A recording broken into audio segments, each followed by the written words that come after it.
The world spun, a kaleidoscope of light and shadow, before I landed on soft paws in a stranger's bed. My-hearted cats even have hearts like humans. Raced as I stared into the sleeping face of Ezra Callahan, Fairview University's golden boy, his chiseled features softened by dawn's glow. How the hell did I, Jamie Navarro, a nobody sophomore, end up as a cat in the bed of the campus heartthrob? It started with a wish. Not the poetic kind you make on shooting stars, but the desperate, half-drunk kind you mutter when life feels like a cosmic prank. Last night, I'd been at a frat party, nursing a warm beer and dodging small talk. Fairview's campus was a microcosm of cliques jocks, artists, tech nerds, and I, a lanky Mexican-American kid with a sketchbook and zero social game, didn't fit anywhere. I'd overheard Ezra's name in whispers, the senior who turned heads without trying, star swimmer, art major, effortlessly charming, untouchable. So when I stumbled into the woods behind the frat house, tipsy and bitter, and saw a strange, glowing stone under the moonlight, I didn't think twice. I wish I could be someone else, I slurred. Or, hell, something else. Anything but me. The stone pulsed, warm against my palm, and then nothing. I woke up here, in Ezra's dorm, with fur, claws, and a tail that flicked involuntarily. His room was a chaotic masterpiece.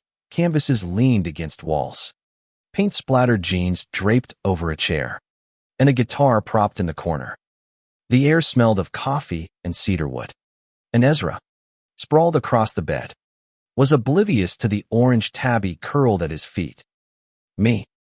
I should have panicked, but there was something oddly calming about this. As a cat, I wasn't invisible for once. I was just unnoticed. I patted across the bed, my tiny paws sinking into the comforter, and studied Ezra up close. His blonde hair fell across his forehead, and a faint scar curved along his jaw, a detail I'd never noticed from afar. He stirred, mumbling something incoherent, and I froze, whiskers twitching. What if he woke up? What if I changed back right now? The thought sent a shiver through my feline spine. The dorm window glowed with the first hints of sunrise, and I leapt to the sill, my new body surprisingly agile. Outside, Fairview's campus stretched outre brick buildings, sprawling oaks, students already jogging or biking to early classes. I'd always felt like an outsider here, sketching in the margins of lecture halls. My art too raw, too personal, to share. But as a cat, I could slip through this world unseen. No expectations, no judgment. Maybe this was freedom. Then Ezra groaned, rolling over, and his hand brushed my tail. Where'd you come from, little guy? His voice was low, sleep rough, and my fur bristled with a mix of fear and something else, something warm. He sat up, rubbing his eyes, and grinned at me. You're cute. Hungry. He reached for a bag of chips on his nightstand, offering a crumb like it was a peace treaty. I didn't know how to process this. Ezra Callahan, the guy who could charm a room without blinking, was talking to me. Not me. Jamie, the awkward art kid who'd once dropped a pencil in his lecture and blushed for an hour. Me. The cat. I meowed. God. That sound was humiliating, and he laughed. A sound that hit me like sunlight. All right, buddy, you're staying, he said, scratching behind my ears. My body betrayed me, purring like a damn engine. The next few hours were surreal. Ezra carried me around his dorm like I was his new best friend, setting me on his desk while he sketched, humming off-key to a playlist of indie rock. His drawings were bold, abstract swirls of color, nothing like my meticulous sketches of cityscapes. What do you think, cat? He asked, holding up a canvas. I tilted my head, trying to look profound, and he chuckled. Tough critic. By noon, he was sneaking me into the dining hall, tucked inside his hoodie.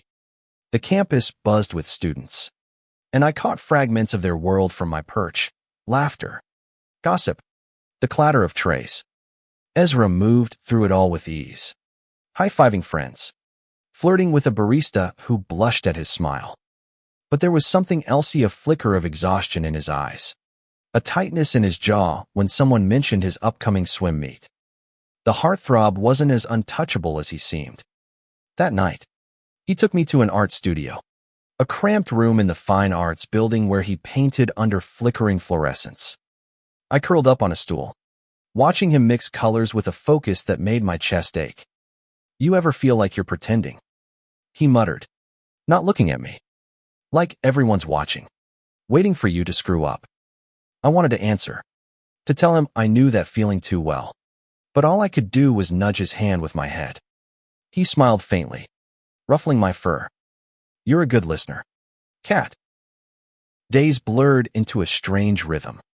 I followed Ezra everywhere: classes, swim practice, late-night study sessions. As a cat, I saw sides of him the campus didn't.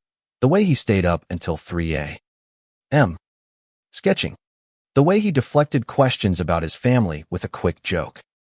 I learned his habits: coffee black, no sugar, a habit of tapping his pencil when nervous, a laugh that could shift the air in a room. And I, Jamie, the kid who'd always been too shy to speak up, was falling for him. Hard. But the stone's magic wasn't permanent. I could feel it fading, a tingling in my paws, a heaviness in my limbs. One night, as Ezra slept, I curled up beside him, dreading what came next. If I turned back, would I lose this closeness, this glimpse into his world? Or worse, what if he found out who I was? The nobody who'd been hiding in plain sight, purring at his touch. The dawn broke, and with it, the spell. My body stretched, fur melting into skin, claws retracting into fingers. I gasped, human again, sprawled across Ezra's bed, his arms slung over my waist. His eyes fluttered open, and for a moment, we just stared, me, naked and mortified. Him, confused but oddly calm. "Who the hell are you?" he whispered, voice cracking with something between shock and curiosity. My mouth went dry. "I'm Jamie," I stammered, heart pounding. "The cat." Ezra's eyes widened, but he didn't pull away. His arms stayed draped over me, warm and heavy, like an anchor in the chaos of my pounding heart. "The cat," he repeated, voice low, testing the words like they might dissolve in the air. "You're telling me you were the cat?" I nodded, my face burning. The dorm room felt too small, the air thick with the weight of my confession.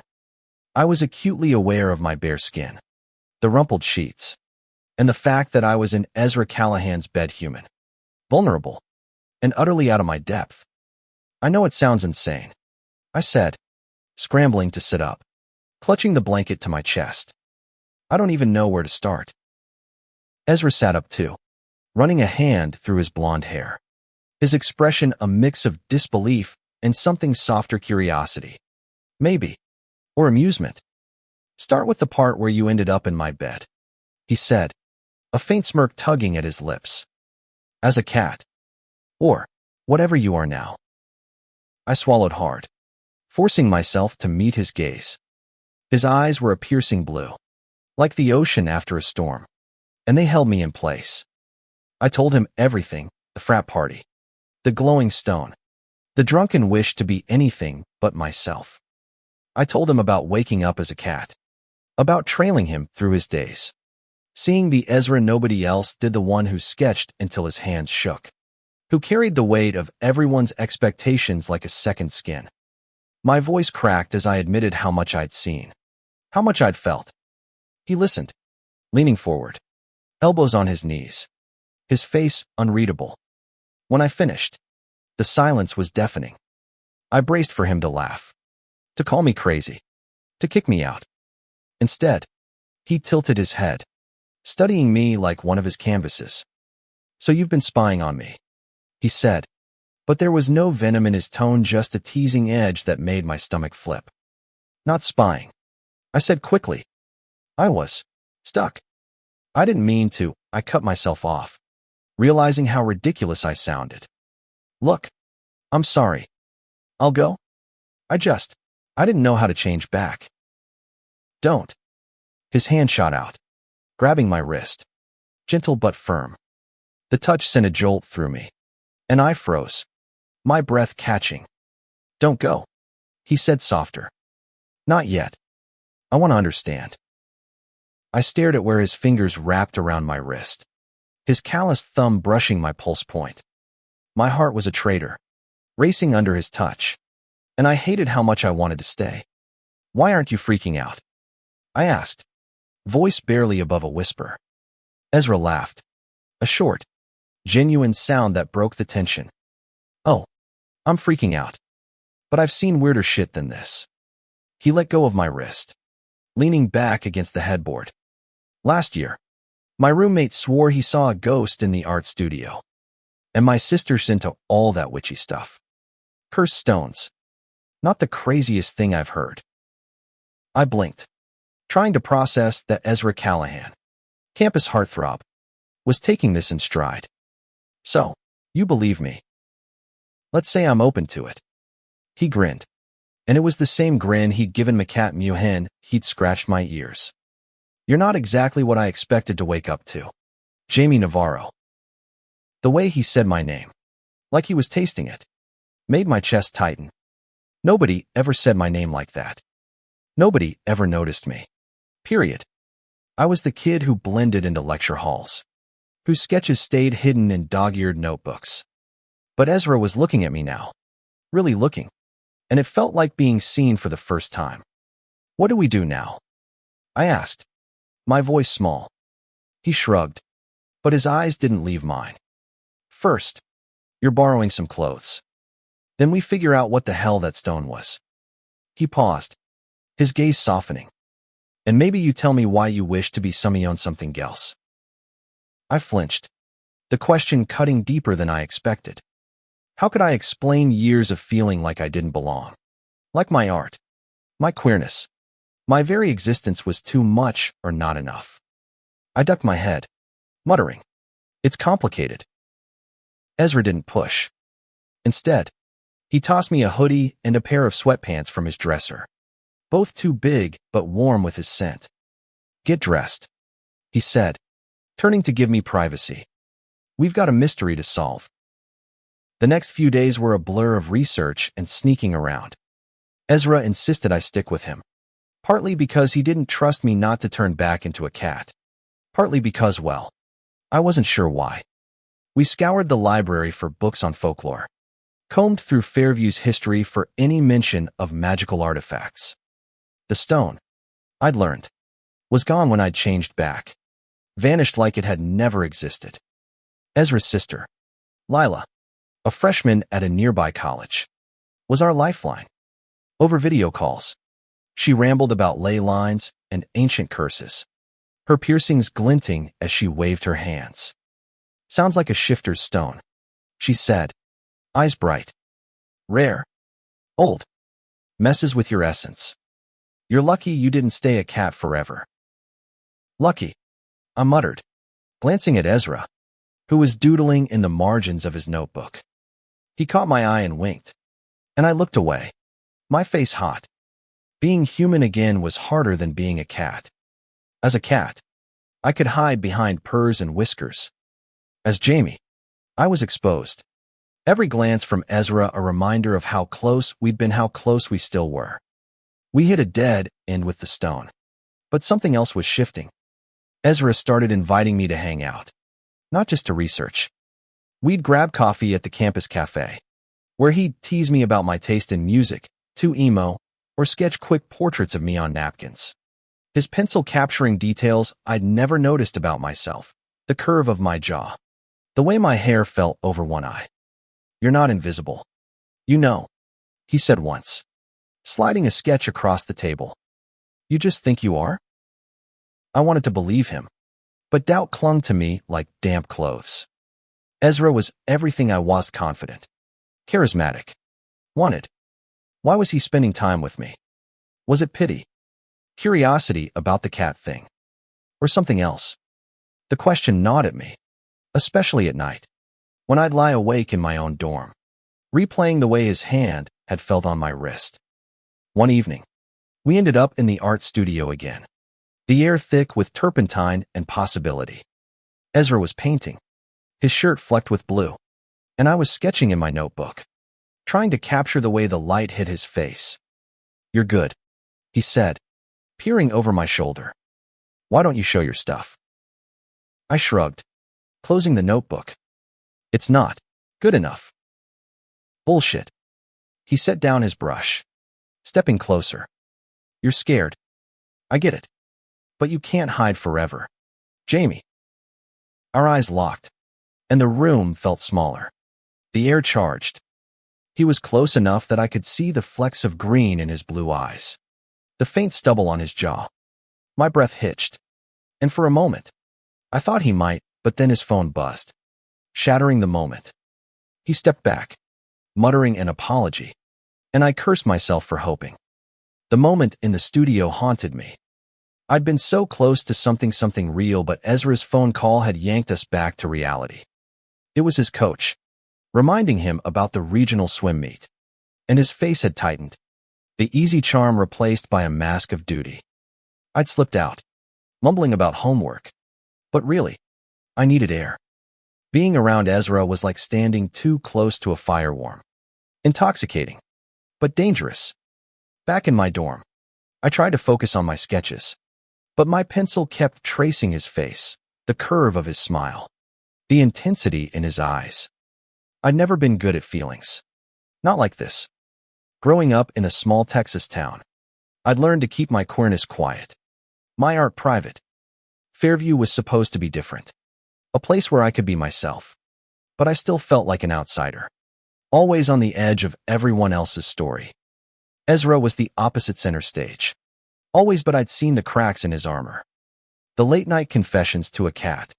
The pressure he carried like a backpack full of bricks. I wanted to help him, but what could I offer? I wasn't even sure who I was without fur and whiskers. The next day, Ezra found me in the library, his swim bag slung over his shoulder. "You ditched me last night," he said, dropping into the chair across from me. His tone was light, but his eyes searched mine, like he was trying to read something I hadn't said. "I didn't ditch," I lied, flipping my sketchbook closed. "Just had stuff to do." He raised an eyebrow, unconvinced. "Come to the swim meet tonight. I could use a cheerleader." I snorted. "Me? Cheering? You've got the whole campus for that." "Not the whole campus." He leaned closer, his voice dropping. "Just you." My heart did a stupid flip, and I looked away, pretending to study the bookshelves. "Fine," I muttered, "but don't expect pom-poms." The swim meet was a chaotic blur of chlorine and cheers. The natatorium packed with students waving banners. I sat in the bleachers, feeling out of place among the screaming fans. My sketchbook balanced on my knees. Ezra was a force in the water, his strokes powerful, his focus unbreakable. But when he climbed out, dripping and breathless, his eyes found mine in the crowd. He grinned, and for a second, it was just us, no team, no fans, no expectations. Afterward, he found me outside, his hair still wet, his hoodie sticking to his damp skin. "You came," he said, like he hadn't been sure I would. "Told you I would," I said, shoving my hands in my pockets to hide their trembling. "You were incredible." He shrugged, but his smile was shy, almost boyish. "Thanks. Means a lot. Coming from you." We walked back to campus under a sky streaked with pink and gold, the air crisp with fall. Ezra talked about the meet, about the pressure to qualify for nationals, but his voice was softer now, less guarded. "Sometimes I wonder why I'm doing it," he admitted. "Kicking a pebble, swimming, art, all of it. Like, who am I even trying to impress?" I stopped walking, the words spilling out before I could stop them. "You don't have to impress anyone. You're enough." He turned to me, his expression unreadable. The streetlights cast shadows across his face, and I felt that pull again. That fire. You really believe that? He asked quietly. I nodded, my throat tight. Yeah, I do. For a moment, neither of us moved. Then he stepped closer, so close I could feel the warmth of his breath. Jamie, he said, my name soft on his lips, and I thought the peta might kiss me. But a group of students passed by, laughing loudly, and the moment broke. He stepped back, running a hand through his hair. We should. Keep walking. Disappointment stung, but I followed him, my heart a tangled mess. Over the next week, we fell into a new rhythm, coffee runs, late-night talks in the art studio, moments where our hands brushed and my pulse raced. Ezra was different with me now, less performative, more real. He'd tell me about his dad, a retired athlete who pushed him to be the best, about his fear of failing, of not living up to the image everyone had of him. I told him about my own fears about never being enough, about hiding who I was because it was safer. One night, in the studio, he handed me a canvas. Paint something, he said. Anything. Don't think. Just do it. I hesitated, my hands shaking. My art was private, a shield against the world. But Ezra's eyes were steady, encouraging, and I dipped the brush in paint, letting color spill across the canvas. It was messy, raw, a chaotic blend of blues and reds that felt like my heart laid bare. When I finished, Ezra stared at it, his expression soft. This is you, he said. This is what you've been hiding. I didn't know how to respond, so I kissed him. It was impulsive, terrifying, my lips crashing into his with all the desperation I'd been holding back. For a heartbeat, I thought I'd ruined everything. Then he kissed me back, his hands cupping my face, and the world fell away. It was messy and perfect, like the painting, like us. When we pulled apart, breathless, he grinned. Took you long enough. Kissing Ezra was like stepping into a storm wild, exhilarating, and a little terrifying. We stood in the art studio, paint fumes swirling around us, our foreheads pressed together as we caught our breath. His hands were still on my face, thumbs brushing my cheeks, and I felt like I could float or fall apart. Maybe both. So, he murmured, his voice a low rumble. You're not a cat anymore, but you're still full of surprises. I laughed, shaky and disbelieving. You're not running away screaming, so I guess we're even. He grinned, pulling me closer, and for a moment, everything was perfect. But perfection doesn't last. Not in a world where secrets have claws. The stone, the kiss, the way Ezra saw my was all too much. Too fast. I pulled back, my heart racing. What are we doing? Ezra. His smile faded, replaced by something softer, more vulnerable. I don't know, he admitted. But I want to find out. Don't you? I did. God, I did. But doubt crept in, cold and sharp. Ezra was the campus heartthrob, the guy everyone wanted. I was just me, the kid who'd been a cat, who'd seen too much of his world to pretend I could fit into it. You don't even know me, I said, my voice barely audible. Not really. Then let me. He reached for my hand, his fingers lacing through mine. I want to know you. Jamie. All of you. I wanted to believe him, but fear is a stubborn thing. We left the studio, walking back to his dorm in silence, our hands still tangled together. The campus was quiet, the night air cool against my skin. I kept waiting for the other shoe to drop, for Ezra to realize he'd made a mistake. But he didn't let go. The next few weeks were a blur of stolen moments. We'd study together in the library, our knees brushing under the table. We'd sneak into the art studio after hours, painting side by side, our laughter echoing in the empty room. Ezra was still the golden boy to the rest of campus. But with me, he was just Ezra funny, flawed, and achingly real. He'd sketch me when he thought I wasn't looking. His pencil capturing the way my hair curled over my ear, the way my eyes crinkled when I smiled. "You're my muse," he'd say, half teasing, half serious, and I'd roll my eyes but secretly love it. But the stone's shadow lingered. Lila sent us articles about shifter stones, warning that their magic was unpredictable, tied to emotions or intentions. "If you wish to be something else because you felt like shit," she said over a grainy video call, "maybe it's about facing who you are now." Her words hit hard, forcing me to confront the truth. I'd wished to escape myself, but being with Ezra was making me want to stay. Then came the night of the art showcase, a campus event where students displayed their work.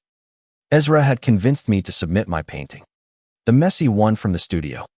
I'd agreed, mostly to shut him up. But as we stood in the crowded gallery, my stomach churned. My canvas hung next to Ezra's, a vibrant abstract piece that drew gasps from the crowd.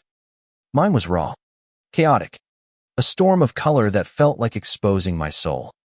People whispered as they passed, and I caught fragments bold, emotional. Who is this guy? But all I could think was that I didn't belong here. Ezra squeezed my hand, his presence steadying me. "You're killing it," he whispered, his breath warm against my ear. "They see you." I wanted to believe him, but then I saw her, Chloe, Ezra's ex, a senior with a sharp smile and a sharper tongue. She'd been part of his orbit before we met, and though they'd broken up months ago, her presence still made my skin crawl. She sauntered over, her eyes flicking between us, lingering on our joined hands. "Didn't know you were into strays, Ezra," she said, her voice dripping with venom. Ezra's grip tightened, but his smile was cool. "Jamie's more than that. You'd know, if you ever looked beyond yourself." Her laugh was sharp, cutting, cute. "But everyone's talking. Ezra, the golden boy and the nobody. Good luck with that story." She walked away, but her words lingered, poisoning the air. I pulled my hand from Ezra's, my chest tight. "She's not wrong," I muttered. "People are gonna talk. They're gonna wonder why you're with me." "Let them." His voice was fierce, his eyes blazing. "I don't care what they think. I care about you." I wanted to argue, to tell him he was wrong, but his hand found mine again, grounding me. We left the showcase early, retreating to his dorm, where we curled up on his bed, the fairy lights casting a soft glow. He kissed me, slow and deliberate, and for the first time, I let myself believe this could be real. But the stone wasn't done with us. That night, as we slept, I felt it again, the tingling, the pull. I woke with a gasp, my body shrinking, fur sprouting. I was a cat again, curled against Ezra's chest, his arm draped over me. Panic surged, but so did something else, relief. As a cat, I didn't have to face Chloe's words, or the campus's stares, or my own doubts. As a cat, I was safe. Morning light spilled through Ezra's window, and I was still a cat, my orange fur stark against his dark sheets. His breathing was steady, his arm heavy across my small body, and I wanted to stay here forever, safe, unseen, his.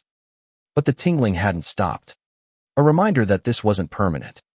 The stone's magic was fickle, tied to my emotions, and I was a mess of them: love, fear, longing, doubt. I wanted Ezra, but I didn't know if I could be the person he deserved. He stirred, blinking awake, and his eyes softened when he saw me. "Hey, you," he murmured, scratching my ears. "Missed you like this." His voice was warm, but there was a question in his eyes, like he sensed something was off. I meowed, nuzzling his hand, but inside, I was screaming. I couldn't stay a cat. I couldn't hide forever. The day passed in a haze. Ezra carried me to classes, tucked in his backpack, and I watched him navigate his world, smiling for his teammates, charming his professors, but always glancing at me, like I was his anchor.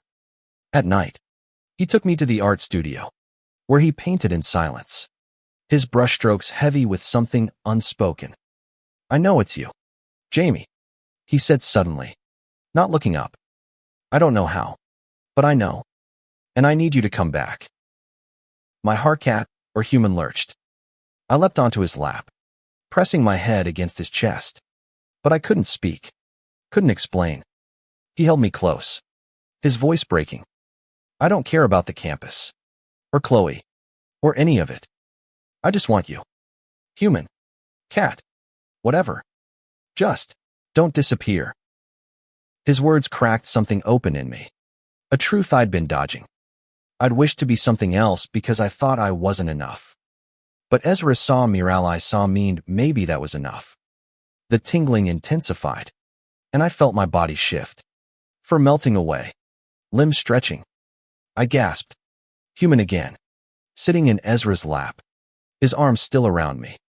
"Jamie," he breathed, his eyes wide but warm.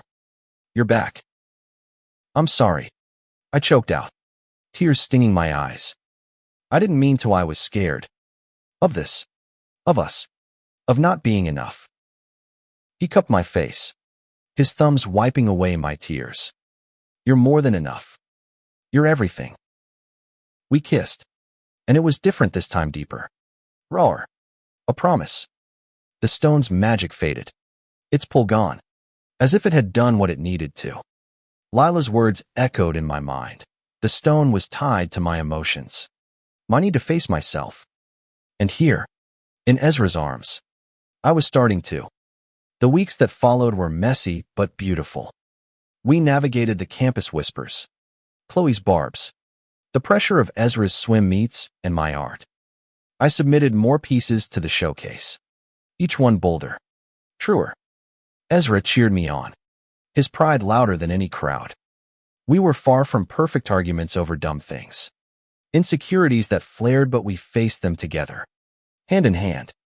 One night, under the same oak tree where I'd found the stone, we sat with a blanket and a thermos of coffee, the stars bright above us.